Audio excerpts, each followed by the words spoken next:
वहिनी भाऊ आहे का घरात? हो आहे ना. ते काय बसले? खरे आज कस काय ना झाला?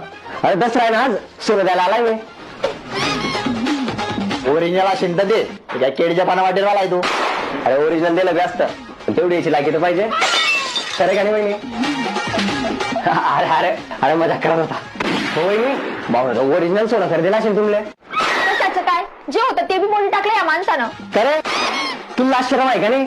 सोन्यासारख्या बायकोचं सोनं म्हणलं तुला. तुम्हाला सांगते भाऊजी, 50 तोळे सोनं खरेदील तर माझ्या मायनं लग्नात, ते बी मोडी टाकलं यांना. का बात करता वहिनी? अजून यांची माय काय बोलते माहिती का? म्हणे 50 तर मोडलं, 1 किलो खरेदी म्हणे. 1 ग्रॅम मी खरेदीला नाही भाऊजी. हे खोटं गाली पण करते मी बेंटेक्सचं. अरे रावणच्या जागी गेले व्हायला पाहिजे. अरे वहिनी यांना गावात कोणी विचारत नाही, पुरं खानदान छपरी यांचं. तुम्ही कसं काय करी घेतलं वहिनी? तुम्हाला काय सांगू भाऊजी, नातेवाईकांनी स्थळ आणले, घरच्यांनी लग्न जोडले. नातेवाईकांनी स्थळ आणले, घरच्यांनी लग्न जोडले, पण यांचं पुरं खानदान आहे छपरी हे मला लग्न झाल्यानंतर कळले.